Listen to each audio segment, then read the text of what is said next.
¿Qué tal amigos de Creciendo con la Historia? Bienvenidos a nuestras clases de Historia del Perú. Hoy día tocaremos un tema muy importante que es el segundo horizonte, las sociedades de Tiahuanaco y Huari. Antes de empezar, siempre les digo, plantear que esta clase es una clase dirigida principalmente a estudiantes preuniversitarios, estudiantes de primeros años, gente que está recién empezando a conocer estas culturas, gente que tiene conocimientos básicos. No es una clase rigurosa, no es una clase, digamos, muy peculiar en el sentido de los detalles, sino una clase que trata de buscar que ustedes conozcan nuestro antiguo Perú. Y antes de empezar también, no olvidar siempre de suscribirse, de colocar un clic en la campanita del video, en YouTube, y compartir todos sus contenidos a sus amigos. El segundo horizonte es un término que aparece de la mano de John Rowe. John Rowe, dentro de la periodificación de la historia antigua peruana, divide a las culturas según los horizontes y los intermedios. Recordar que el concepto de horizonte es un concepto que vincula lo que es patrones culturales comunes y que se difunden en espacios territoriales. Este tipo de patrón cultural, según este intelectual, se enfoca desde un estilo de cerámica predominante, un estilo de cerámica que logra difundirse en espacios territoriales y hace que surja este concepto de horizontes.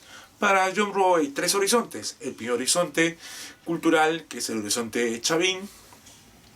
El segundo horizonte es el segundo horizonte Huari-Tiahuanaco, ¿correcto? O Tiahuanaco-Huari. Y el tercer horizonte es el horizonte de los incas. Vamos a empezar por orden de secuencia cronológica. Vamos a empezar con la sociedad Tiahuanaco. A veces nosotros ubicamos a Tiahuanaco también en el primer desarrollo regional, pero no olvidar que el segundo horizonte, especialmente en Tiahuanaco, dura entre los 500 años a 1000 años después de nuestra era. Esto es importante aclararlo porque dentro del desarrollo de la historia peruana, el primer desarrollo regional que lo vimos en la clase pasada, abarca pues los 200 años antes de nuestra era hasta los 600 años después de nuestra era. Por esa razón que Tiahuanaco, al ser una sociedad que empieza a desarrollarse casi al final de este intermedio temprano, coincide más su periodo de auge, su periodo de expansión, su periodo de ser un estado colonizador, justamente con el caso de Huari. Tiahuanaco, por esa razón que se prefiere dividirlo en dos momentos. Un Tiahuanaco regional, que es el que coincide con el intermedio temprano, y el Tiahuanaco clásico, que es el Tiahuanaco donde las características que ustedes han logrado conocer en el colegio, han escuchado ustedes preparándose para el ingreso de su universidad, o ustedes han aprendido en los primeros años de la universidad, es lo que más se estudia, lo que más se sabe, ¿no? Inclusive, cuando hablamos de esta sociedad tiahuanaquense, es una sociedad que está más mirando hacia lo que es Bolivia, ¿no? La zona altiplánica, ¿no? Específicamente la meseta del Collao, ¿correcto? El altiplano peruano-boliviano. Y por esa razón que geográficamente en la actualidad las principales zonas arqueológicas conocidas por nosotros, la sociedad en sí, el común denominador de las personas, están actualmente en Bolivia. Así que si usted quiere conocer los lugares clásicos de Tiahuanaco, los lugares más importantes de Tiahuanaco, arqueológicamente hablando, tendría que visitar nuestro hermano país de Bolivia, ¿sí? Y bueno, para nuestros amigos, seguidores bolivianos, bueno, ellos no tienen ningún tipo de dificultad en sentido de visitar estas zonas arqueológicas. Bueno, El desarrollo de los estudios tiahuanaquenses empiezan pues con uno de los precursores de la arqueología, ¿no? Este alemán conocido como Max Uhle. Max Uhle es el que empieza a estudiar las culturas peruanas al principio del siglo XX, ¿correcto? Pero esto es la base, ¿no?, de otros estudios posteriores que lo han hecho la comunidad arqueológica, ¿no? Inclusive entre los cuales también podemos señalar al actual profesor de la Universidad de San Marcos, Henry Tantalian, que también ha estudiado a esta sociedad tiahuanaquense. El origen de Tiahuanaco se encuentra pues dentro de una sociedad más mirando hacia lo que es Puno, lo que es la cultura pucará. Se conoce a Pucará como la cultura puente que da formación a la sociedad tiahuanaquense. Una sociedad que tiene un centro político en esta zona en la meseta del Collao, que es la zona conocida como Taipicala, la zona más importante, considerada inclusive hasta la capital de Tiahuanaco. Ahora, los tiahuanaquenses también empiezan a lograr desarrollarse en otros espacios. Se conoce a Tiahuanaco como un estado colonizador, un estado que empieza a dominar otros territorios producto de su interés económico, producto de buscar el acceso a alimentos, a recursos. Es así que vamos a encontrar que Tiahuanaco empieza a mandar a su gente a tener el control económico de otras zonas, de otros pisos llamados pisos ecológicos, ¿correcto? Al ser una cultura que se ubica pues más arriba de los 2.500 metros sobre el nivel del mar, los tiahuanaquenses empiezan a mandar conjunto de pobladores para que puedan lograr traer recursos económicos. Entonces Tiahuanaco logra dominar más allá de su lugar de origen. Esto permite pues el criterio que se conoce como un estado, reitero, estado colonizador. Es así que podemos decir que Tiahuanaco logra difundirse también en lugares como Arequipa, como Tacna, actualmente Moquegua también, inclusive parte de Chile, inclusive hasta Argentina, ¿no? Territorios actuales de Argentina, Perú, Chile, son los lugares, Bolivia, lugares que llega a dominar Tiahuanaco. En la economía, a diferencia de otras sociedades que hemos estudiado, la base, el sustento económico es la ganadería, lo que es la domesticación de animales, la crianza de camélidos, ¿correcto? Los camélidos le van a permitir pues acceder a lo que es la carne, el acceder a pues a tener, ¿no?, a producir lo que es los ejidos, ¿sí?, entre otros aspectos, ¿no? La llama es uno de los animales clásicos. La llama es un animal que le permite pues a los pueblos antiguos a tener diferentes usos, ¿no? Repito, ¿no?, lo que es la carne, lo que es el telar, el tejido, lo que es también parte de hacer inclusive hasta zapatos, ¿no?, lo que se conoce como las famosas hojotas, ¿sí?, hacer correas, ¿sí?, inclusive hasta el excremento de la llama se utiliza como combustible, inclusive en la zona altiplánica. Estos camélidos se alimentan de una planta natural que crece libremente sin necesidad de la intervención de la mano del hombre, que es el famoso ichu. Pero no solamente es la ganadería lo que ellos hacen, también podemos destacar la agricultura, la papa, la yuca, la quinoa, por ejemplo, la kiwicha, ¿no? Son productos que ellos también se dedican a cultivar. Pero para poder cultivar estos productos en estas zonas altiplánicas, podemos también lograr, ¿no?, explicarles una técnica. Acuérdense que cada sociedad del antiguo Perú tiene sus técnicas, ¿no? Ya en Nazca lo hemos visto con las galerías filtrantes, ya lo hemos visto también en Moche con sus canales de irrigación, y acá en esta cultura tiahuanaquense destaca mucho la construcción de lo que son las famosas chacras llamadas elevadas. ¿Por qué se llaman elevadas? Porque se ubican en el altiplano, camellones, o como también se menciona, el guaruaru. Este tipo de técnica permite que el sol, ¿no?, en el día, el calor pueda ser absorbido por el agua que divide cada camellón, ¿correcto? Hay una función del agua, ¿correcto?, que permite recepcionar ese calor, ya que durante la noche, ustedes saben que la noche hace mucho frío, ¿no? Hay bastante el famoso friaje que viene de la puna, ¿no? Entonces, ¿qué es lo que sucede? Cuando el agua logra absorber ese calor de día, ese calor va a ser liberado en forma de vapor de noche, ¿sí? De noche. En la noche va a ser liberado esa agua, ¿correcto? Ese vapor, ese calor absorbido, y permite cubrir una especie de, ¿no?, de microclima. Hay un microclima que logra que las plantas resistan al frío de la noche, ¿correcto? Esta es la función de la técnica del camellón. Permite que las plantas no se quemen. Hay que cuidar con el concepto de quemar. A veces la gente piensa que quemar solamente se logra darse cuando uno toca algo muy caliente. No, también cuando tocan algo muy frío también se puede quemar. Entonces tenemos acá una de las cosas más interesantes de los tiahuanaquenses, que es el desarrollo de una técnica como el camellón, que permite pues que las plantas sobrevivan al frío de la noche. Aparte de la agricultura, aparte de la ganadería, también mencionar que los tiahuanaquenses logran crear técnicas de conservación de alimentos, técnicas de deshidratación. Claro, en una altura hay necesidad de tener alimentos que permitan pues el consumo durante meses inclusive.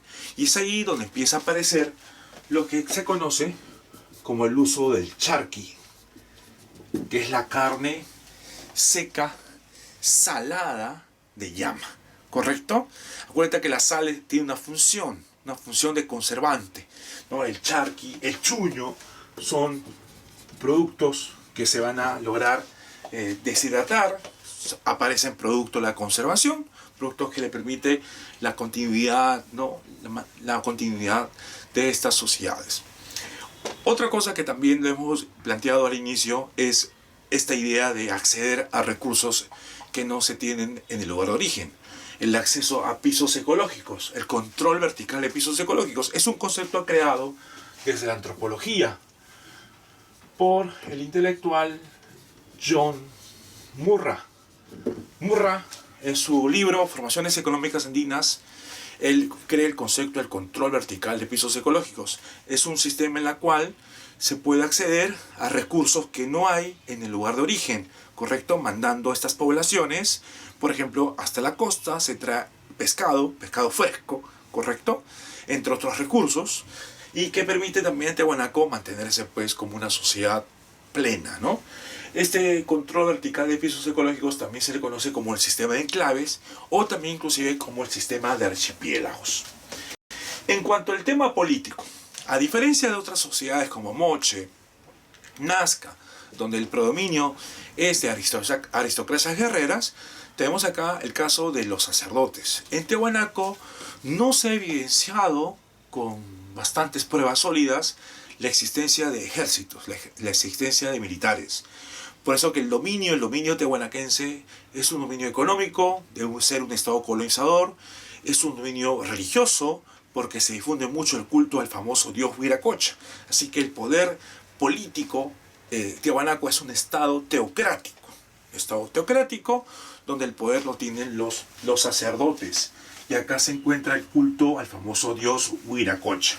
Un dios que se encuentra representado principalmente en una de las expresiones artísticas más sobresalientes de esta sociedad, que es la famosa Portada del Sol, conocida como Intipunco, ¿no? Lo podemos ver en la parte superior de la Portada del Sol, una importante evidencia, ¿no?, de lo que es del arte tiahuanaquense, ¿no? Todos tenemos que siempre recordar Portada del Sol, cultura, sociedad tiahuanaquense. ¿Quién se representa? Este personaje alado que tiene mucha influencia de la imagen que encontramos en la Stella Raimondi de lo que es la cultura chavín, representado en la Portada del Sol. También tenemos el arte más importante, el arte más sobresaliente, es la escultura. Una escultura monolítica, mono porque se utiliza un solo bloque de piedra, ¿sí?, de carácter antropomorfo. ¿Por qué es antropomorfo? Porque se representa figuras humanas. de los cuales destaca monolitos como el monolito Bennett, por su descubridor, monolito Ponce, también se lleva el apellido de su descubridor, monolito el Fraile, ¿sí? Y también en Tiahuanaco se ha encontrado en sus paredes de sus templos, de sus construcciones arquitectónicas, el uso de cabezas clavas. Hay que tener mucho cuidado porque a veces se piensa que las cabezas clavas solamente es de una sociedad, que chavín, no es cierto. Hay cabezas clavas también en otras culturas, en la cultura Recuay, la cultura de Ancash, Recuay, y también hay cabezas clavas en la cultura Tiahuanaco. Así que por favor traten de no confundirse, las cabezas clavas no son especialmente de una sola cultura, hay otras culturas en las cuales se encuentran las cabezas clavas. También tenemos la arquitectura, zonas que ustedes de repente pueden visitar. Está la pirámide de Acapana, la pirámide de Pumapunco, correcto. También tenemos el palacio famoso de Calasasaya. Un lugar importante es el Templete, ¿no? Acapana, Calasasaya, Pumapunco, el Templete, son zonas arqueológicas de Tiahuanaco. En la cerámica, es una cerámica polícroma, una cerámica con figuras geométricas, ¿sí? En la cual destaca dos aspectos de la cerámica. Uno es el quero, que es un vaso ceremonial, y el otro es el famoso bebedero, en donde vemos a un camelido en estado de reposo y que posiblemente el bebedero sea usado como un saumerio. Aparte de ello, también hay testería, donde se destaca mucho la policromía y una técnica que se conoce como la técnica del acordeón. Ahora, ya para terminar esta primera parte de la clase, no olvidar que también para unir los bloques de piedra, los tiahuanaquenses usaban grapas de metal. O sea, las piedras para poder ser levantadas, ¿correcto? Van a lograr ser unidas con grapas. Pero estas grapas son hechas de metal, ¿correcto? Grapas de cobre, ¿no? Grapas de metal, grapas que permiten unir estos bloques de piedra. Y con ello terminamos la cultura de Tiahuanaco. ¿Cómo acaba Tiahuanaco? Tiahuanaco empieza pues a caer, se plantea una teoría producto de una invasión, la invasión del pueblo de los aymaras. Pero esto ya lo comentaremos después en la clase que tocaremos dentro de algunas semanas más, que son los incas.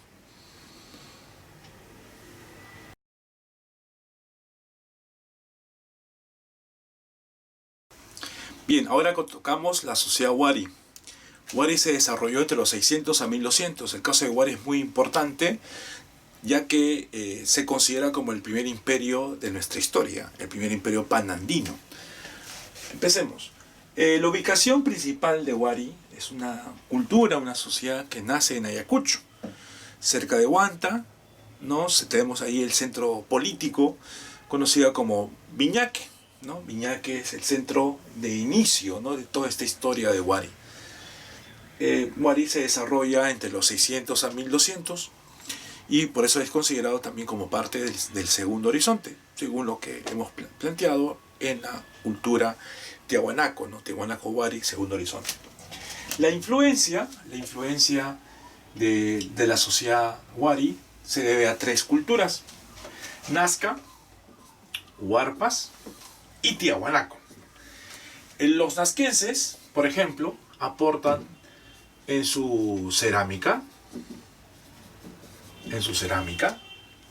Los nazquenses aportan en Wari en lo que es el aspecto del urbanismo, ¿sí? El urbanismo. Y también los nazquenses logran aportar pues en este desarrollo, ¿no? Juntamente con los huarpas. Los huarpas es la base, ¿no? La base poblacional, ¿correcto?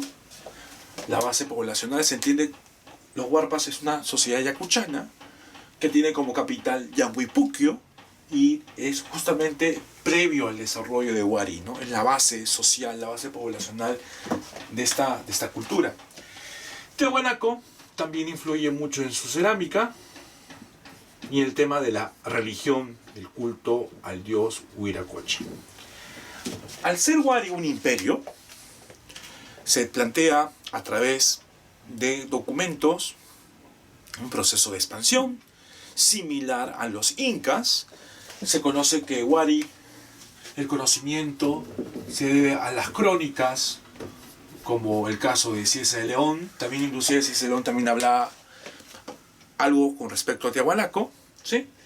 En el caso de los estudios hechos principalmente por Luis Guillermo Lumbreras, se afirma que los Wari tuvieron poderosos ejércitos y que tuvieron un gran control sobre territorios, llegando pues al norte, Cajamarca, Lambayeque, al sur, Cusco con Moquegua, ¿correcto?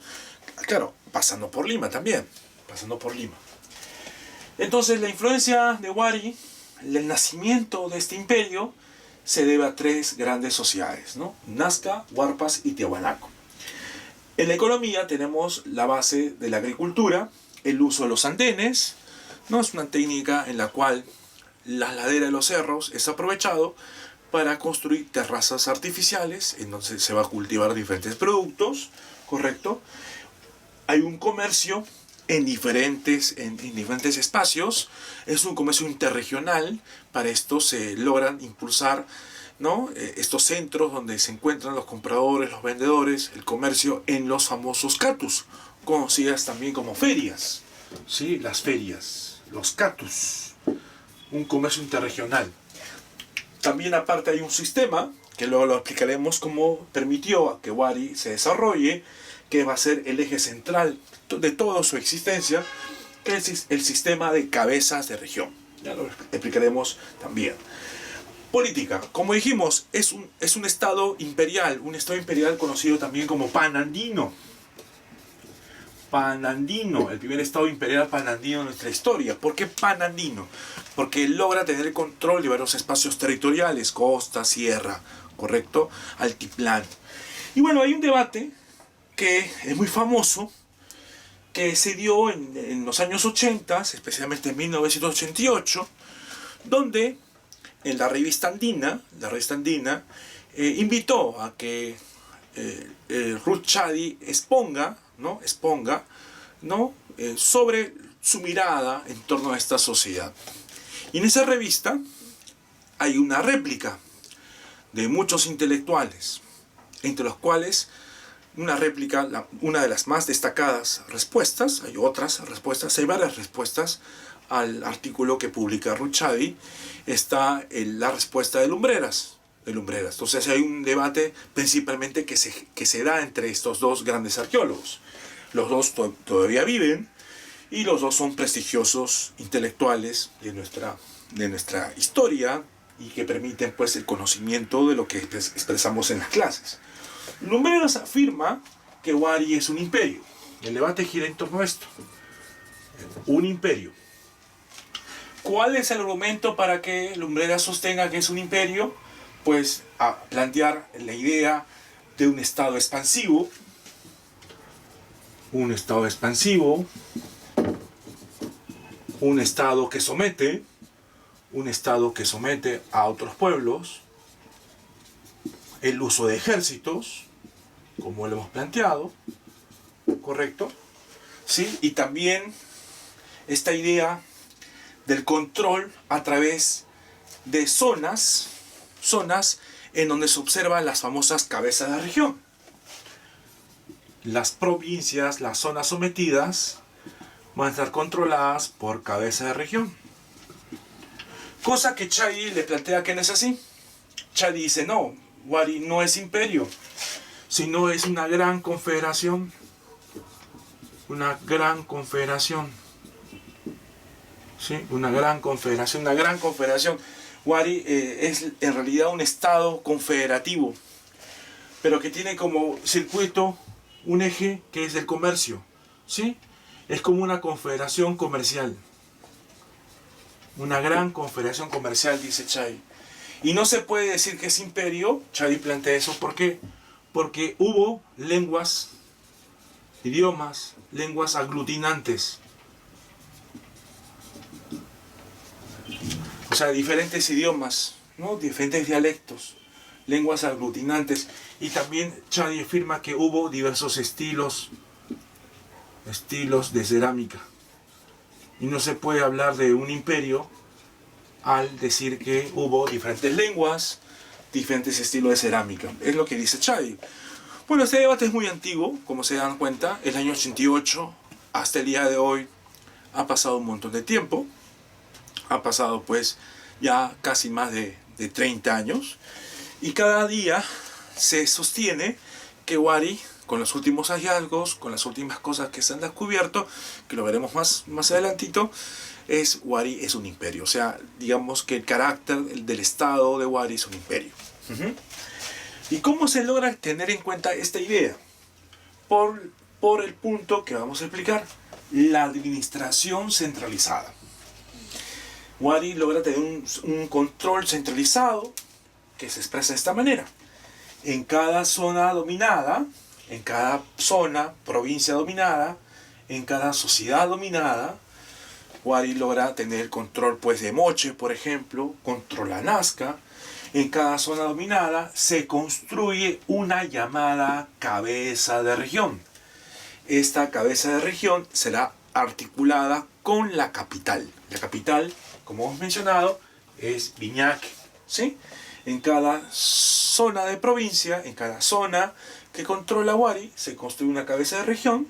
Con la construcción de esas cabezas de regiones, se consolida la famosa revolución urbana, que empezó pues en la primer desarrollo regional. Ya esto se está consolidando, y también vamos a encontrar una característica muy importante, que es la planificación urbana.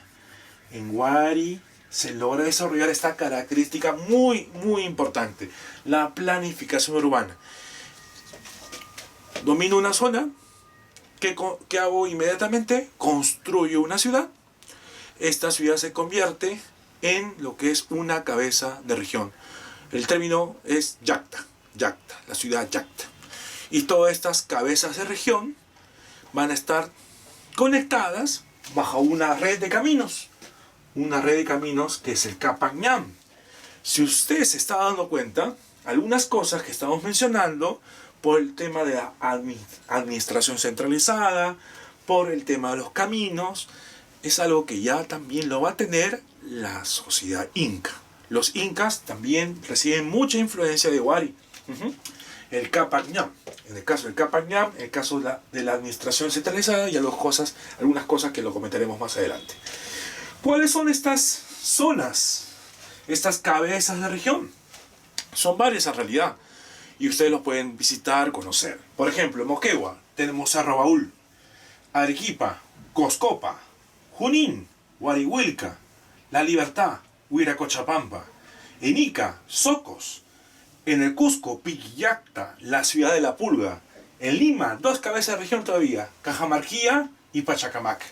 Son algunas de las zonas que se van a encontrar y son consideradas como cabezas de región. En ese sentido podemos lograr resumir que Wari aporta a los incas en varios aspectos, entre los cuales se destaca lo siguiente: la administración centralizada, número 1, la difusión del quechua, ¿no? El quechua se difunde a partir de Wari, y esto también continúa en los incas. El uso de los quipus. Los quipus también existieron en Wari como un uso de registros contables. Y la red vial que hemos explicado, ¿no? En los famosos Capac Ñam. Entre otros aspectos, en Wari también podemos mencionar el tema de la religión. La religión tiene como bastante influencia lo que es la sociedad tiahuanaquense. El culto al dios Huiracocha. Ya en Wari se conoce a Huiracocha con otros apelativos, con otros nombres, como el dios Las Varas, porque es un dios que aparece representado siempre cogiendo, ¿no? dos varas, dos báculos. Y así encontramos que la representación del dios Huiracocha en la cerámica está con estos ojos llamados viscos, que representa lo que en realidad sería, bueno, es una hipótesis, a las fases de la luna, el cuarto menguante y el cuarto creciente. Esto está muy relacionado con la actividad agrícola, especialmente con el cultivo de la papa y del maíz, ¿correcto? En el arte, la cerámica es lo más destacado. Se logra caracterizar principalmente el uso de cántaros, las urnas, como lo vemos acá en esta imagen, en donde justamente en esos cántaros aparece en el medio el famoso dios Huiracocha. Esos cántaros son usados para lograr llenar con productos agrícolas y hacer una ofrenda al dios Huiracocha. Además, también tenemos diferentes estilos en su cerámica. El estilo Chaquipampa, con influencia Nazca. El estilo Conchopata, con influencia Tiahuanaco. Y el estilo Robles Moco, que se dice que es un estilo propiamente Wari, realizado por un arqueólogo boliviano, creado el nombre por él, ¿no? Robles Moco. Y también tenemos un desarrollo textil, importante desarrollo textil, que también sobresale mucho este imperio, esta sociedad Wari. ¿Cómo este imperio acaba? ¿Cuál es su final? ¿Cómo así? Lumbreras, en el texto clásico Los orígenes de la civilización andina del Perú, plantea una teoría muy interesante desde una perspectiva marxista. El imperio Wari cae por contradicciones tanto internas como externas. Internamente, ¿qué sucedía? Los ayllus abandonaban los campos de cultivo, buscaban otros lugares donde laborar, donde dedicarse a la agricultura, abandonan los campos de cultivo, están cansados de estar sometidos bajo el imperio Wari, entonces que deciden abandonar sus campos de cultivo y buscar nuevas tierras. Las cabezas de región buscan la autonomía, estas cabezas de región luchan contra el poder central de Viñaque, entonces también eso es una cosa que influye mucho a su decadencia. Y también tenemos las contradicciones externas. Wari sufre la invasión de pueblos como los Yaros o Yarevilcas, inclusive hasta los Chancas. Estas dos contradicciones, tanto externas como internas, influyen bajo el final de este imperio. Claro que para Lumbreras lo que influye más es lo interno, las contradicciones internas. Ahora, en los últimos años hemos también tenido descubrimientos que logran consolidar la idea de que Wari es un imperio. Por ejemplo, el descubrimiento que se dio en la zona del Cusco, en la zona del Espíritu Pampa, en la zona de Vilcabamba, el conocido tumba del señor de Wari. Tal igual como el señor de Zipán, también se encontró una tumba del señor de Wari, descubierto por Juan Fonseca, el arqueólogo cusqueño. Encuentra esta tumba donde hay una parafernalia, un ajuar funerario de la momia de Wari, sustentando pues que Wari fue un imperio. Y luego, esto es algo más reciente, de los últimos 5 o 6 años, tenemos el descubrimiento en una zona de Ancash, que es el famoso Castillo de Huarmey. ¿Qué es el Castillo de Huarmey? Es un mausoleo. Se han encontrado más de 60 momias, ¿correcto?, que son pertenecientes a esta sociedad Wari y que van a permitir demostrar lo que ya Lumbreras mencionaba hace muchas décadas, el carácter imperial de Wari, ¿no? Esta zona de Huarmey sigue siendo investigada, es un estudio que ha hecho tanto arqueólogos de la Católica como arqueólogos polacos, están en una especie de convenio haciendo investigaciones en esta zona y que fue difundida también por la revista National Geographic. Y es así que terminamos esta clase de hoy día, que es el segundo horizonte. Espero que les haya gustado, espero sus comentarios, compartan sus contenidos a sus amistades y por favor suscríbanse y también den like si les gustó. Nos vemos hasta la próxima.